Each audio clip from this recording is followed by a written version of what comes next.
Assalamualaikum warahmatullahi wabarakatuh. Bismillahirrahmanirrahim. Alhamdulillahirabbil alamin. Wa bihi nasta'in wa ala umuri dunya waddin. Wa sallallahu ala sayyidina Muhammadin wa ala alihi wa sahbihi ajma'in. Amma ba'd. Yang terhormat Bapak Dr. Haji Sa'dullah As-Saidi MAG selaku Rektor Unisnu Jepara, yang kami hormati Ibu Yusinta Eka Farida MPD selaku pembimbing mata kuliah Bahasa Indonesia, dan tak lupa teman-temanku yang berbahagia. Pertama-tama marilah kita panjatkan puja dan puji syukur kehadirat Allah Subhanahu wa Ta'ala yang telah melimpahkan rahmat, taufik serta hidayahnya kepada kita semua, sehingga kita dapat berkumpul di majelis yang insya Allah penuh berkah ini dalam memperingati Maulid Nabi Muhammad SAW. Tak lupa sholawat serta salam kita haturkan kepada junjungan kita Nabi besar Muhammad SAW yang kita tunggu-tunggu syafaatnya di hari akhir nanti. Dan kepada teman-teman yang telah menghadiri acara ini, mudah-mudahan amaliyah panjenengan diterima di sisi Allah Subhanahu wa Ta'ala. Amin, amin ya rabbal alamin. Untuk mengefisiensi waktu, saya akan membacakan susunan acaranya. Acara yang pertama yakni pembukaan, disusul acara yang kedua yakni pembacaan ayat suci Al-Quran, dilanjut acara yang ketiga yaitu pembacaan sholawat Nabi Muhammad SAW, menepati acara yang keempat yakni Maidotul Hasanah, dan yang terakhir penutup dan doa. Sebelum acara dimulai, marilah kita berdoa terlebih dahulu. Mudah-mudahan acara ini dapat berjalan dengan lancar. Allah hadinya Al-Fatihah.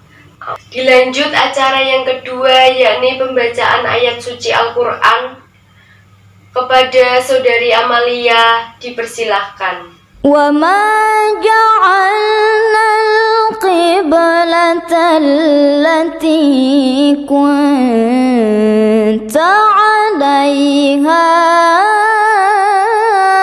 إِلَّا لِنَعْلَمَ مَنْ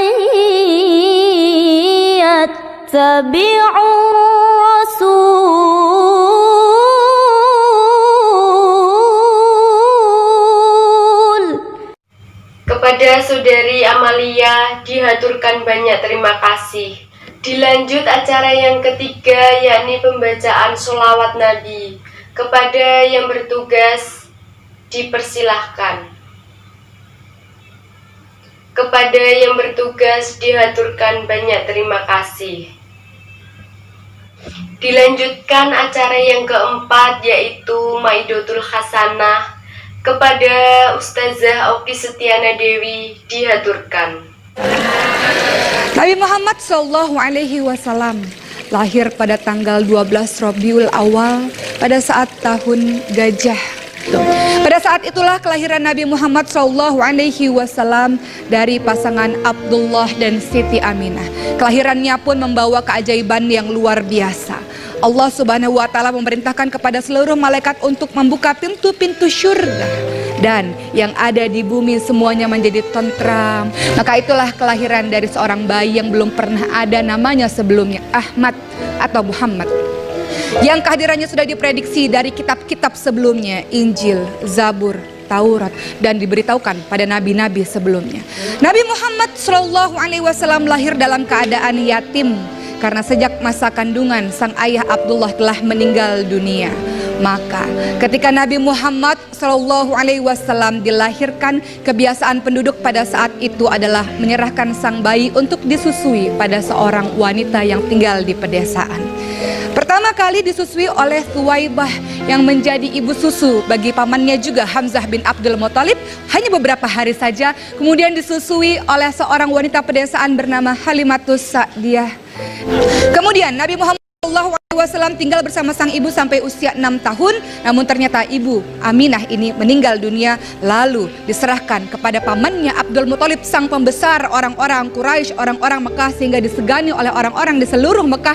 Kemudian di usia 8 tahun sang kakek Abdul Muthalib pun lagi-lagi meninggal dunia dan diasuh oleh pamannya yang sangat mencintai Rasulullah, yaitu Abu Thalib. Pamannya bernama Abu Thalib yang memiliki anak bungsu yaitu Ali bin Abi Thalib. Di bawah asuhan dari Abu Thalib inilah Rasulullah SAW belajar sejak kecil menggembala dan belajar sejak kecil bagaimana caranya berdagang.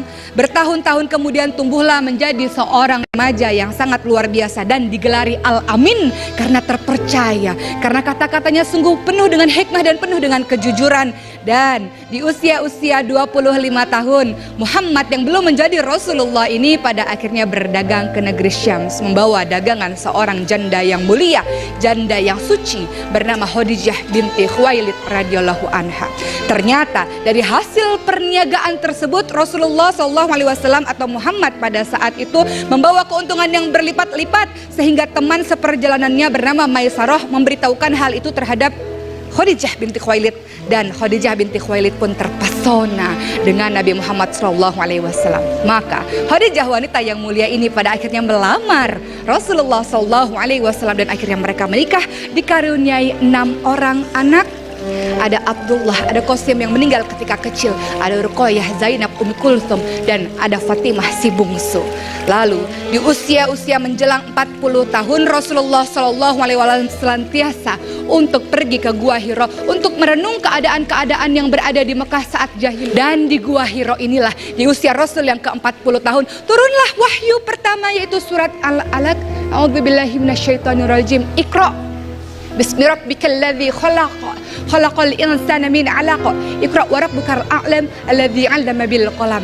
5 ayat tersebut menyuruh Rasulullah untuk senantiasa membaca, menganalisa, menelaah. Islam menyuruh kita untuk senantiasa membaca untuk memberitahukan kebenaran tentang Al-Qur'an. Terus menerus Al-Qur'an berangsur-angsur sampai akhirnya Rasulullah wafat di usia 63 tahun, dan di akhir-akhir hidupnya Rasulullah mengatakan, kalau ingin selamat wahai umatku, berpegang kepada 2 hal, Al-Quran dan hadis. Maka di bulan Ramadan ini menjadi titik balik bagi kita untuk kembali mencintai Al-Quran.